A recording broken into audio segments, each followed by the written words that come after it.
오늘 이 말씀을 가지고 오후 5시에 온 사람이란 제목으로 여러분들에게 말씀을 전하겠습니다. 여러분, 오늘 저희가 읽은 본문을 통해서 어떤 생각이 먼저 드셨나요? 전 요즘 국정감사와 뉴스를 통해서 심심치 않게 들려지는 단어들이 이 말씀을 읽으면서 생각이 났습니다. 측근 비리, 비선실세, 특혜 의혹 같은 단어들이 이 오늘 비유를 통해서 저는 생각났습니다. 아마도 우리가 다루게 될 본문인 포도원 품꾼 비유가 실제로 현재 일어났다면 그런 의혹을 받지 않았을까 생각하게 되었습니다. 그렇다면 우리 주님은 잘 이해가 되지 않는 이 본문, 또 심지어 부당하다고 느껴지는 이 이야기를 왜 제자들에게 들려주시는 것일까요? 혹시 제자들이 잠이 오지 않는다고 예수님 앞에 청해서 예수님께서 한 이야기를 들려주시는, 할아버지처럼 손녀를 안고 들려주시는 그런 이야기일까요? 그렇지 않습니다. 이 비유에는 특별한 이유와 메시지가 담겨져 있습니다. 오늘 본문은 사실 마태복음 19장 16절부터 살펴봐야 해석이 되는 본문입니다. 19장 16절에는 이런 내용이 있습니다. 오늘 재물이 많은 부자 청년이 예수님을 찾아와 이렇게 물었습니다. 예수님, 제가 무슨 선한 일을 하여야 영생을 얻을 수 있습니까? 라고 물었습니다.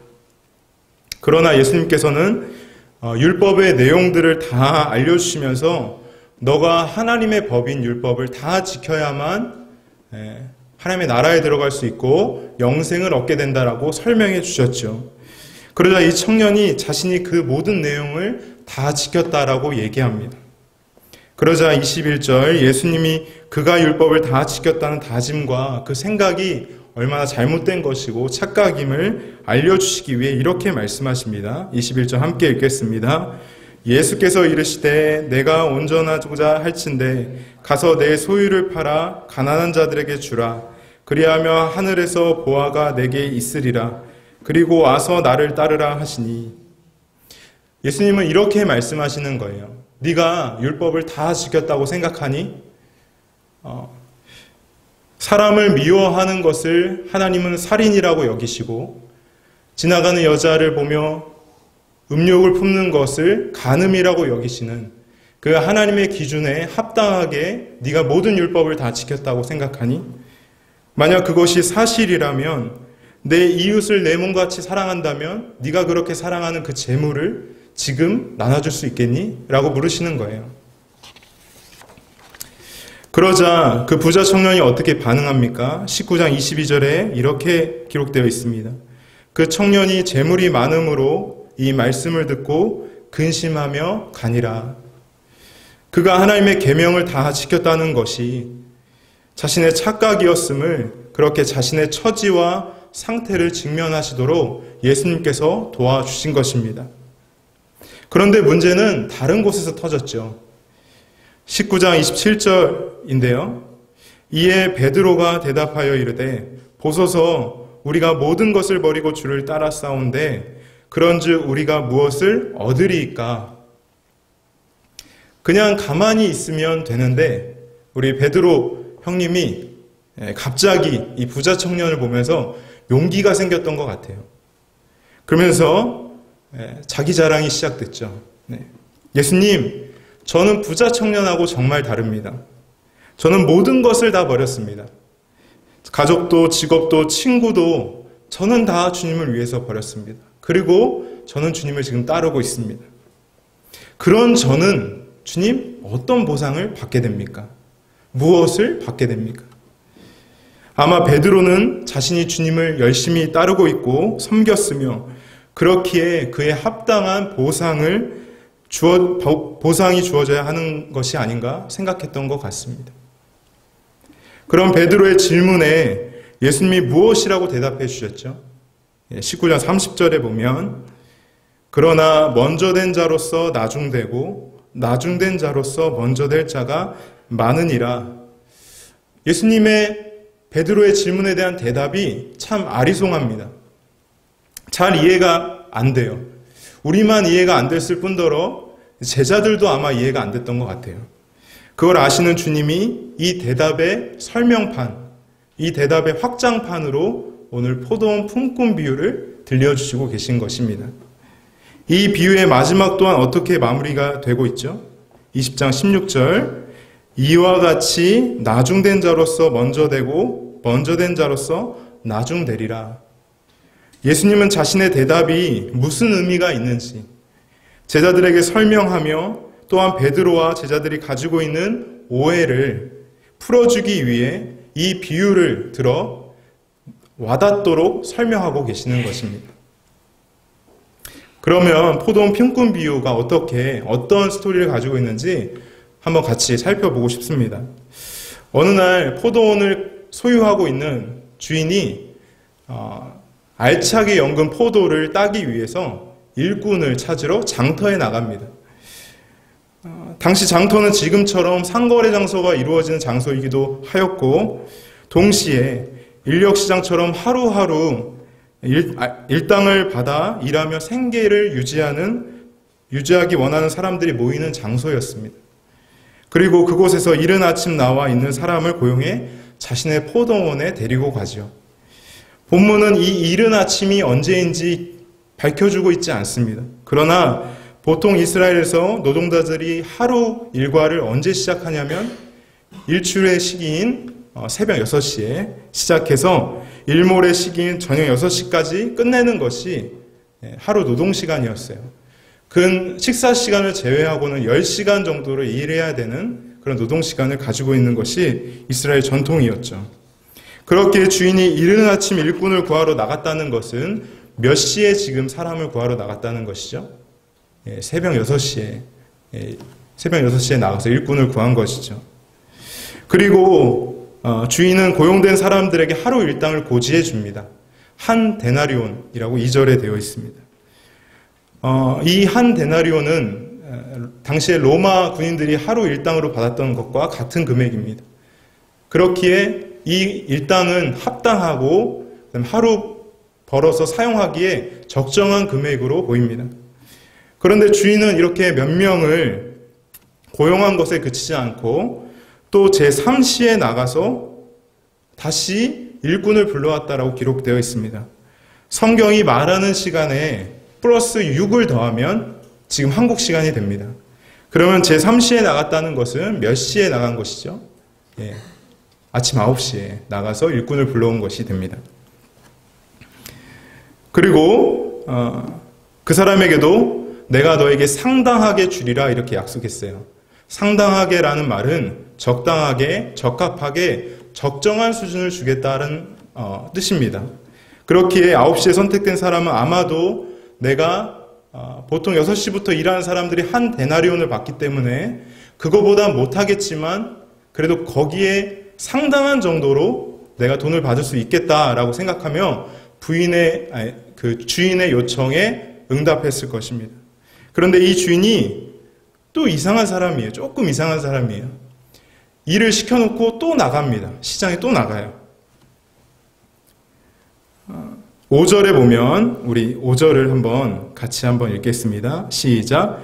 제6시와 제9시에 또 나가 그와 같이 하고 아까 가르쳐드린 계산법을 우리가 이제 한번 응용해 보겠습니다. 제6시는 그럼 몇 시죠? 12시 정오가 되고 그 다음에 제9시는 몇 시가 될까요? 오후 3시가 되겠습니다. 잘하시네요. 네. 그리고 5절에 보면 그와 같이 하였다라는 말을 통해서 우리가 유추해 볼 수 있는 것은 주인이 아까 전에 불렀던 사람들과 똑같이 내가 너에게 상당하게 주리라 이렇게 약속했던 것으로 보여요. 그들도 9시에 온 사람과 같이 그렇게 유추했을 것입니다. 내가 한 데나리온은 못 받겠지만 거기에 근접한 돈을 받지 않을까 그렇게 생각하면서 주인의 응답에 순종한 것이죠. 그런데 주인이 완전 이상한 사람인 것이 이렇게 일을 시켜놓고 또 인력시장에 장터에 또 나갑니다. 아마 당시에 일하고 있는 사람들은 주인을 정말 이상한 사람이구나 생각했을 것 같아요. 왜입니까? 몇 시에 나갔다고 말하죠. 6절에 보면 11시에 나갔다라고 기록되어 있어요. 11시에 나갔다는 것은 즉 오후 5시에 지금 일꾼들을 부르러 나갔다는 말입니다. 좀 전에 당시 예수님 시대의 사람들의 노동 시간이 보통 몇 시부터 몇 시까지라고 말씀드렸죠. 새벽 6시부터 저녁 6시까지가 보통 일꾼들이 일하는 시간인데 지금 오후 5시에 일꾼을 부르러 나갔다는 주인의 모습을 보면서 아마 그 당시 포도원에서 일하고 있던 그 사람들은 저 주인을 굉장히 이상하게 봤을 것입니다. 거기다가 이런 주인의 행동으로 볼 때 그 사람이 지금 일꾼이 필요해서 사람이 필요해서 장터로 나간 것이 아님을 우리가 알 수 있습니다.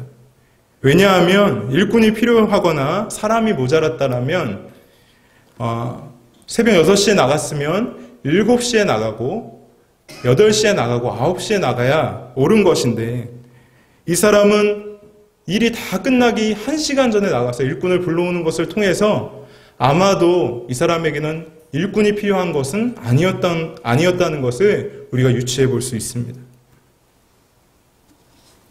사람들은 이 사장님을, 이 주인을 참 이상하게 종업원들은 생각했을 것입니다. 그러나 그들은 크게 개의치 않았죠. 왜냐하면 그의 알맞게 일당을 주겠다는 주인의 부름을 믿었기 때문입니다. 드디어 하루 일과가 다 끝나고 8절에 보시면 저물매 이렇게 시작합니다. 즉 일몰 시간이 되고 오후 6시인 주인이 청지기를 불러 내가 지시한 대로 일꾼들에게 하루 일당을 지급해줘라 이렇게 얘기합니다. 그런데 놀라운 일이 벌어지죠. 무슨 일입니까? 9절을 함께 읽겠습니다. 시작. 제11시에 온 자들이 와서 한 데나리온씩을 받거늘. 오후 5시에 와서 1시간밖에 일하지 않은 사람들이 먼저 한 데나리온을 받는 것이에요. 먼저 와서 일하고 있었던 사람들은 약간 불만스럽지만 자동적으로 생각했을 것입니다. 저 사람이 한 데나리온을 받았기 때문에 새벽 6시부터 온 나는 10배는 못 되겠지만 그래도 한 3, 4배 정도는 받지 않을까 그렇게 짐작했을 것입니다. 그런데 더 놀라운 일이 벌어졌죠. 10절입니다. 같이 한번 읽겠습니다. 먼저 온 자들이 와서 더 받는 줄 알았더니 그들도 한 데나리온씩 받은지라. 그들이 크게 개의치 않았던 이유는 1시간밖에 일하지 않은 사람이 한 데나리온을 받았기에 나는 더 받을 수 있을 것이라고 짐작했기 때문에 크게 개의치 않았던 것이죠. 그러나 10시간 일한 그도 똑같이 한 데나리온을 받자 새벽부터 일한 그 일꾼이 주인을 원망하면서 이렇게 얘기합니다. 12절입니다. 제가 읽겠습니다. 나중 온 이 사람들은 1시간밖에 일하지 아니하였거늘 그들을 종일 수고하며 더위를 견딘 우리와 같게 하였나이다. 그의 주장은 설득력이 있죠.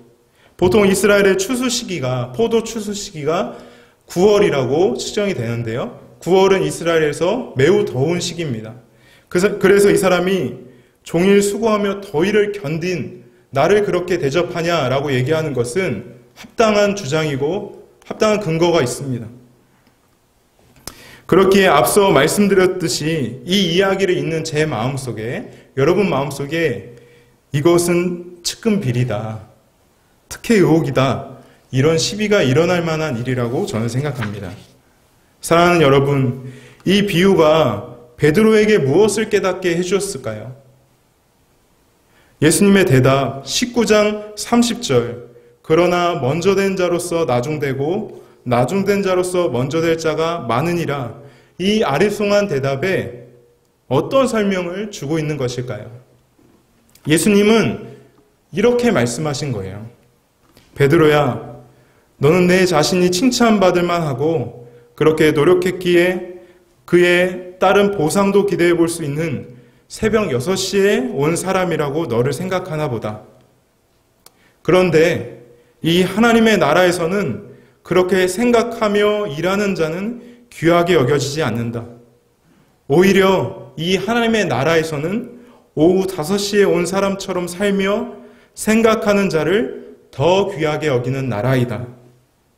그리고 그것을 먼저 된 자로서 나중되고 나중된 자로서 먼저 될 자라고 표현하신 것입니다.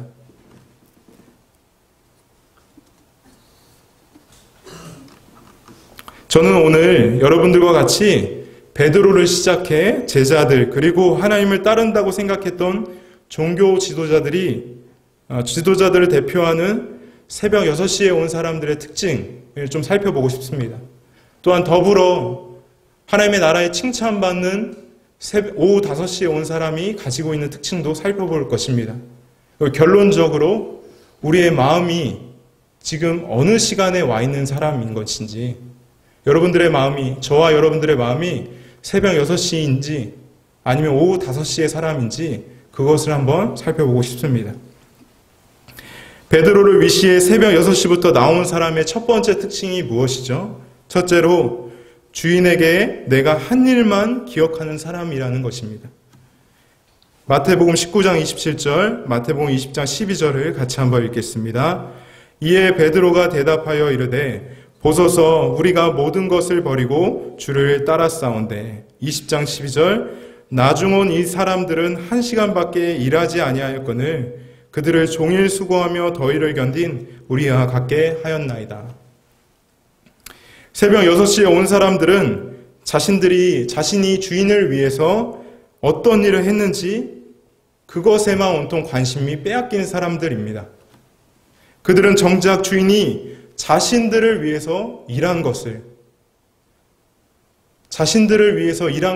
기억하지 못하는 사람들이죠. 아니, 관심이 없습니다. 오늘 본문이 의도적으로 주목시키는 한 명의 사람이 있어요. 바로 포도원 주인입니다. 그 사람의 특징이 무엇이죠? 그는 매우 은혜로운 사람입니다.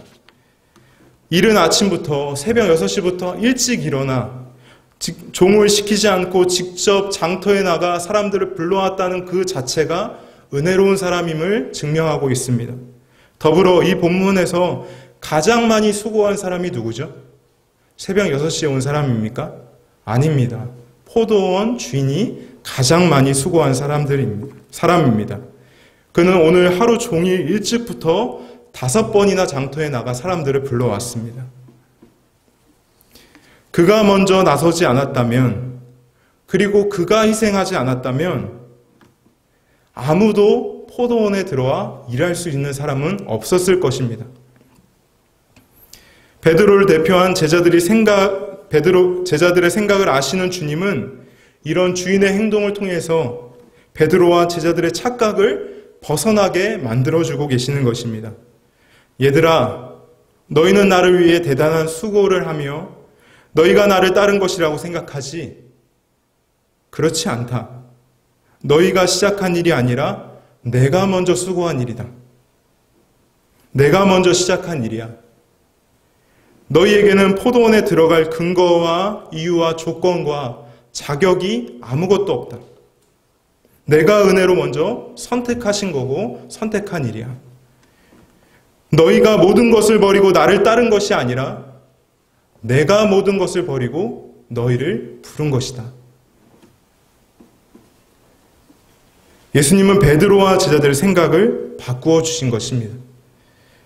우리가 주님을 위해 희생하고 섬기고 있다라고 우리가 얘기할 수 있겠습니까? 아니요. 주님이 자격 없고 공로 없는 우리를 위해 비교할 수 없을 정도로 먼저 섬겨주시고 먼저 희생하시고 먼저 일하셨기 때문에 우리가 섬길 수 있었던 것이죠. 사랑하는 여러분, 우리는 어쩌면 이런 면에서 매우 강한 사람들입니다. 내가 한 수고와 업적, 그리고 투자한 시간과 재정, 받았던 상처는 참 잘 기억하는 사람들입니다. 그러나 하나님이 베풀어 주신 은혜는 모래사장에 그려놓은 그림처럼 조그만 문제와 흔들림 앞에서도 다 잊어버리는 것이 우리입니다. 그것이 바로 새벽 6시부터 일하는 사람들의 마음입니다. 더불어 새벽 6시에 포도원에 들어간 사람들의 두 번째 특징이 있습니다. 둘째로는 특별한 보상을 기대한다는 것입니다. 19장 27절, 마태복음 20장 12절을 우리 같이 한번 읽겠습니다. 이에 베드로가 대답하여 이르되 보소서 우리가 모든 것을 버리고 주를 따라 싸운데 그런즉 우리가 무엇을 얻으리이까? 12절 나중 온 이 사람들은 1시간밖에 일하지 아니하였거늘 그들을 종일 수고하며 더위를 견딘 우리와 같게 하였나이다. 아멘. 새벽 6시에 온 사람들은 특별한 보상을 기대하고 있습니다. 다른 사람들보다 더 특별한 대우를 기대하는 것입니다.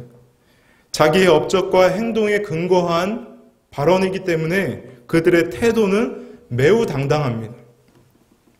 그러나 이런 특별한 보상에 대한 기대는 결국 주인에 대한 원망을 불러 일으킬 뿐입니다. 사실 새벽 6시부터 일한 사람의 울분과 분노가 우리가 이해하지 못하는 것은 아니지만 그러나 주인은 공평하지 않은 사람이 아닙니다. 주인은 약속한 말은 다 이행했던 사람입니다. 지금 새벽 6시에 온 사람이 얘기하고 있는 것은 그의 기대이며 그의 바람일 뿐입니다. 주인은 그것을 약속한 적이 없습니다. 사랑하는 여러분, 이 땅에서 우리가 주님을 따르다 보면, 주님을 섬기다 보면 나도 모르게 주님께서 나를 특별하게 보상해 주시고 대해 주셨으면 좋겠다는 생각을 하게 됩니다. 사랑을 받고 있는 것을 확인하고 싶은 마음이죠. 예수를 믿지 않는 다른 사람들보다 더 훌륭한 보상을 바라는 마음을 가지게 됩니다. 취업이나 형통, 안전이나 재정이라는 보상을 받고 싶습니다. 그러나 그런 마음은 나의 기대이며 내 바람일 뿐입니다. 하나님은 우리에게 예수 믿어 그런 거 따로 받게 될 것이라 약속한 적은 없으십니다. 우리가 예수를 믿어 얻게 되는 보상은 그런 것이 아니죠.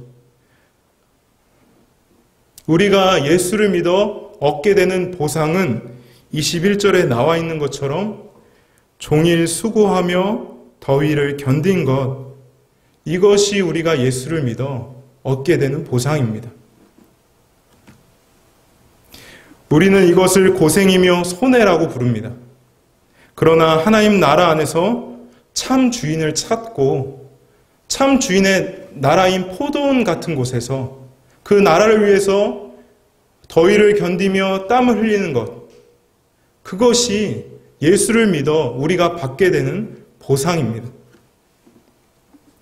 일평생 허망한 일을 위해 나의 진액을 쏟아 일하던 내가 가장 영광스러운 나라를 위해 종일 수고하며 더위를 견디는 이것이 우리가 받게 되는, 예수 믿어 받게 되는 보상입니다.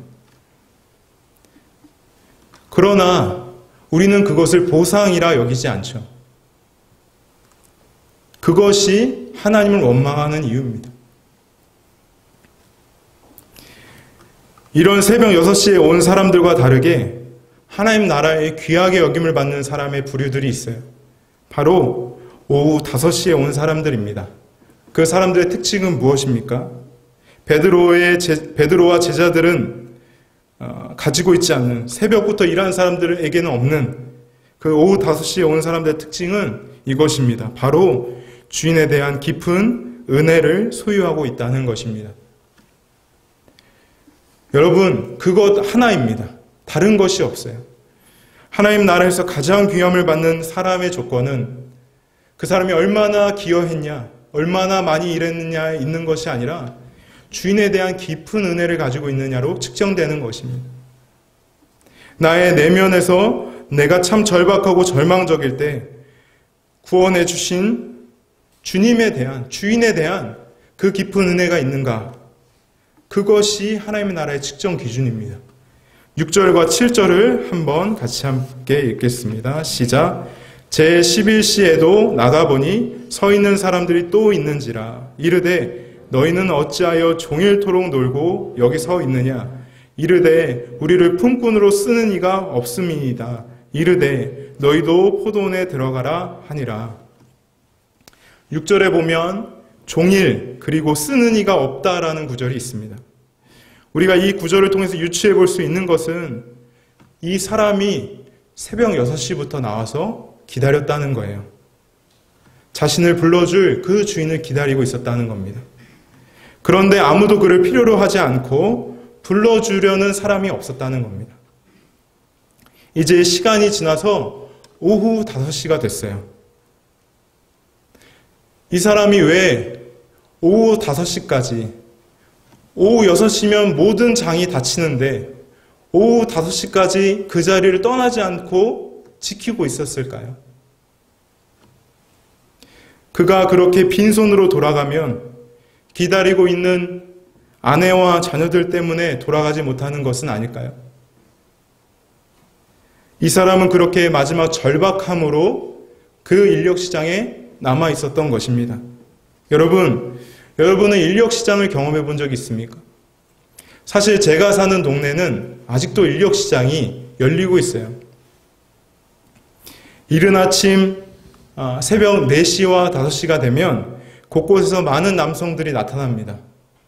한 손에는 작업복과 그 신발을 이렇게 담은 가방을 들고 연장을 들고 이렇게 곳곳에서 나타나죠. 그리고 동시에 승합차들도 옵니다. 그리고 건설 소장님이 한 명씩 찍어서 데리고 갑니다. 여러분, 가장 먼저 불림을 받는 사람이 누굴까요? 일단은 티셔츠에 팔이 이제 꽉 차서 이제 근육으로 가득 찬 그런 이제 남성들이 먼저 불림을 받고, 건강해 보이고 힘을 쓰게 생긴 사람들이 가장 먼저 승합차에 타고 건설 현장으로 갑니다. 그렇게 젊은 사람들이 먼저 타고 가는 것이죠. 그렇게 사람들이 하나 둘씩 빠져나가고 제가 이제 출근을 하려고 아침에 나가보면 그때까지 그 자리를 떠나지 못한 분들이 계십니다. 대부분 어떤 사람이겠습니까? 힘이 없어 보이는 약자들, 노인들, 때로는 장애를 가진 분들이 남아 있습니다.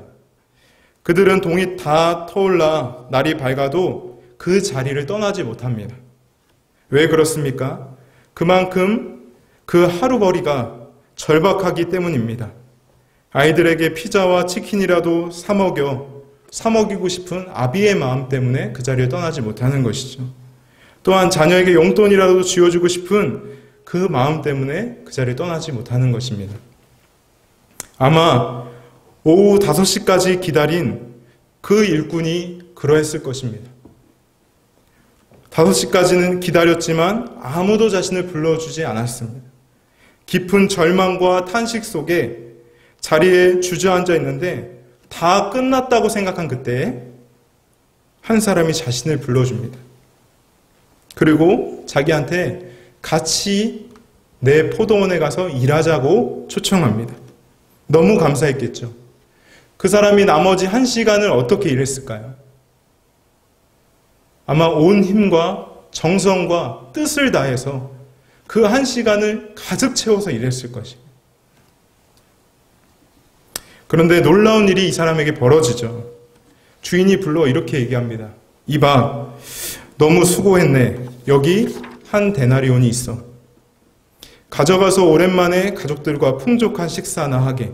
그리고 다음에 새벽같이 나와서 나와 함께 일하세. 사랑하는 여러분, 잘 생각해 보면 우리 모두는 하나님께서 오후 5시에 발탁한 인생들 아닙니까?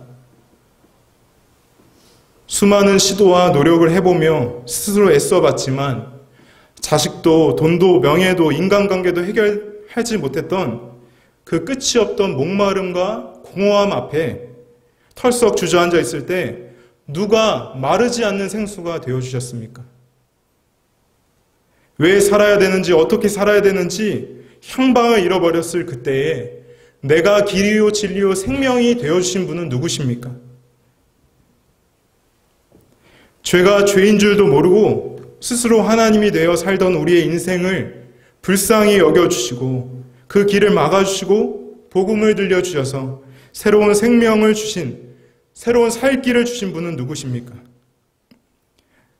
내가 이렇게 전적으로 무능력할 때 우리를 구원해 주신 분이 누구십니까? 우리는 이렇게 아무것도 할 수 없을 그때에 택함받은 오후 5시 같은 인생들입니다. 일한 것에 비해서 너무 큰 것을 받은 사람들이죠.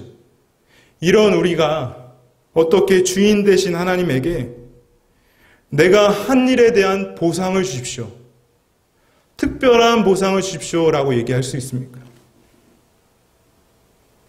우리가 그런 마음과 불평이 있다면 내가 오후 5시에 발탁된 인생이라는 것을 잊고 있는 것이죠.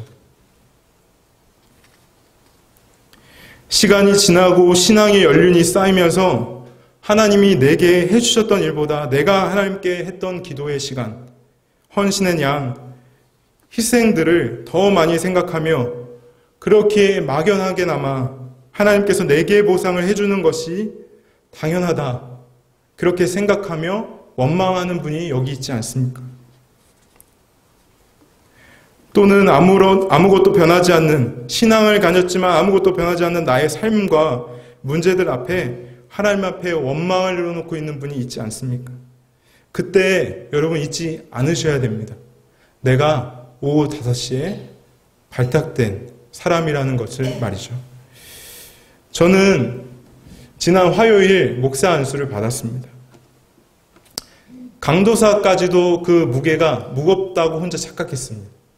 근데 목사 안수를 받게 되니까 그 무게가 꽤 무겁더라고요. 며칠 잠도 잘 못 자고 여러 가지 생각들이 들었어요. 내까진 것이 그 어떻게 받을 수 있을까? 사고는 치지 않을까? 사역을 끝까지 순결하고 정직하게 감당할 수 있을까? 자신이 없었습니다. 그 마음의 부담을 안고 있는데 이제 담임 목사님께서 주일 설교도 하라, 이래서 부담에 부담을 더해 주시고, 네. 그런데 너무 감사했어요. 목사님한테 특별히 감사했습니다. 이런 기회를 주신 것도 감사했고, 왜냐하면 특별히 감사한 이유는 이 말씀이 제 마음을 지켜주더라고요. 그래서 너무 감사했습니다. 저는 스스로에게 이렇게 되뇌었어요. 안수를 받기 한 주 전부터 이렇게 되뇌었습니다. 청수야, 쉽지 않은 길이며 때로는 하나님에게 원망이 생길 수 있을 것 같다. 그러나 내가 오후 5시에 들어왔다는 그 마음, 그것 하나만 잃지 않으면 된다. 제 스스로에게 그렇게 되뇌었어요. 사랑하는 여러분, 우리는 잊지 않아야 됩니다. 우리 모두가 오후 5시에 하나님께 발탁된 인생이라는 것을 말입니다. 아니, 내가 많이 교만해지고 원망이 많아졌다면 다시 복음을 들으러 가십시오. 우리의 마음이 그렇게 가난해질 때, 하나님 앞에 가난해질 때 오히려 우리의 심령은 더욱 강하여질 것입니다. 사랑하는 여러분, 여러분은 하나님 앞에 새벽 6시에 나온 사람입니까? 아니면 오후 5시에 선택된 사람으로 살고 있으십니까? 같이 기도하시겠습니다.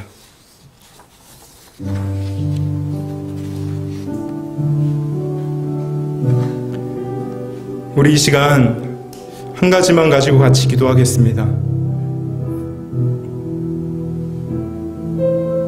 하나님, 나도 모르게 하나님을 원망하고 불평했던, 왜 나에겐 특별한 것으로 보생해 주지 않습니까? 라고 생각했던 나의 어리석음을 용서하여 주시옵소서. 그리고 하나님의 나라에 들어오게 해주시고 하나님을 알게 해주시고 하나님과 동행할 수 있도록 해주신 그 보상만으로도, 그 은혜만으로도 내 영혼이 충분합니다. 내 영혼이 만족합니다. 그렇게 우리가 이 시간 한번 우리 주님 앞에 함께 같이 기도하시겠습니다. 기도합시다. 하나님 아버지, 오늘도 우리를 다시 불러주셔서 주님 감사합니다. 하나님, 새벽 6시에 들어온 자처럼 살아왔던 나를 용서해 주시고, 하나님 오후 5시에 주님이 아무것도 할 수 없는 그 순간에 나를 불러주셨다는 그 사실만으로 내 영혼이 기뻐 뛰며 한량없이 감사했던 그 처음 마음과 첫사랑을 주님 다시 기억할 수 있도록 주님께서 회복시켜 주시옵소서. 하나님, 우리의 마음이 그 은혜로 가득 채워주시고, 주님 다른 것 없어도 주님, 주님이면 충분합니다 그렇게 외쳤던 그 마음 주님 우리 가운데 주십시오. 하나님, 그래서 내가 목사로 살아가며 사역자로 살아가는 모든 순간에 하나님 다른 것 잃어버려도 오직 주가 주신 그 은혜만은 잃어버리지 않는 사역자가 될 수 있도록 주님께서 은혜의 은혜를 부으시고 정말로 한량없는 은혜를 내 마음 가운데 가득 채워 주시옵소서. 하나님, 만족하게 하십시오. 주님만 영광 받으시고 주님이 하신 일에 정말로 주님이 그렇게 우리 가운데 역사하시는 것을 내가 느끼며 감사하며 기뻐하며 내 영혼이 만족하며 주님 앞에 나갈 수 있는 그런 영혼 될 수 있도록 주님께서 함께하여 주시옵소서. 사랑하는 주님, 하나님이 먼저 일하시지 않으셨다면 내 눈이 열려 하나님을 볼 수 없었을 것이고 복음을 들을 수 없었을 것이며 이 자리에 나올 수 없었을 것인데, 주님이 이미 주신 보상과 주님이 이미 하신 일들 앞에서는, 그 은혜 앞에서는 하나님 그것은 다 잊어버리고 또 다른 특별한 보상을 기대하며 원망과 불평으로 살아갔던 우리를 용서하여 주시옵소서. 하나님 아버지, 우리가 이 땅을 살아가는 데 있어서 오후 5시에 선발된 인생이라는 그 사실을 잃어버리지 않게 하여 주십시오. 그 감사와 은혜를 잃어버리지 않게 하여 주시고, 그 은혜가 하루하루 지나면 메말라지고 갈라지는 것이 아니라 더 풍성해지고 더 가득 찰 수 있도록 주님께서 역사하여 주시옵소서.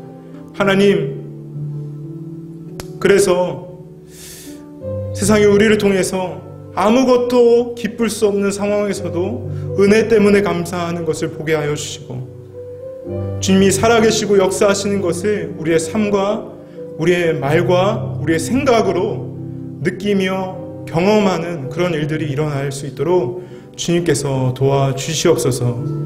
주님, 이 시간 주님 말씀하여 주셔서 주님 감사하고 우리의 마음을 바꿔주셔서 주님 감사합니다.